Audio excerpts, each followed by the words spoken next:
As a master bladesmith, honing and steeling puts me in touch with 2,000 years of Western civilization and man as a tool maker, as a tool user.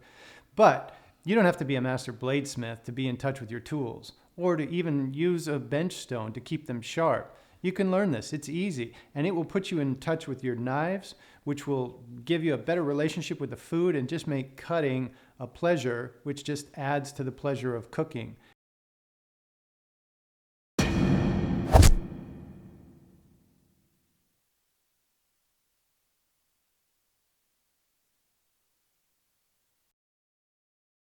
If you feel like your knives are dull, the first tool that you want to use is a steel or a hone. This is the first resource that you're going to use to bring the edge of your knife back. This is a regular maintenance tool. You can use this on a regular basis to keep your edge tuned up. Now, the way that this tool works is it is much harder than the edge of your knife.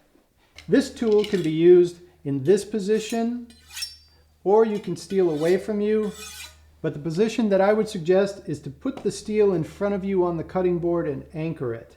And you're going to use a very slight angle. It's about the same angle as if you laid a matchbook up against the steel and then laid the knife against the matchbook. That's the angle we're looking for. Somewhere between 12 and 15 degrees. And I'm going to put my finger at the very back of the knife so that when I slide the knife into the steel and hit that 12 to 15 degrees, I'll pull the knife down in an arcing motion and then switch sides. So from the front, it looks like this. The first few strokes are with more pressure, and then you lighten up until the very last couple of strokes.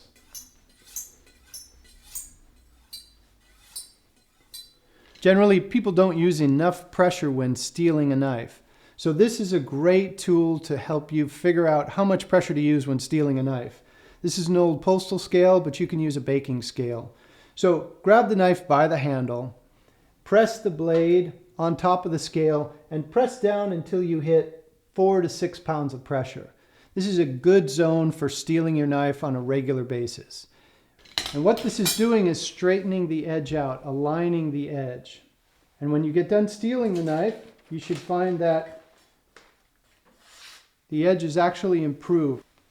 Or you could use some vegetables. Oops.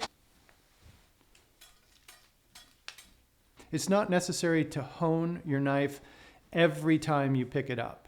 Sometimes I won't hone my knife for several nights and just be cooking, because I know at the end of the night it was still cutting well. I wash it, dry it, put it away. When I pick it up the next time and I go to cut, it's still cutting well.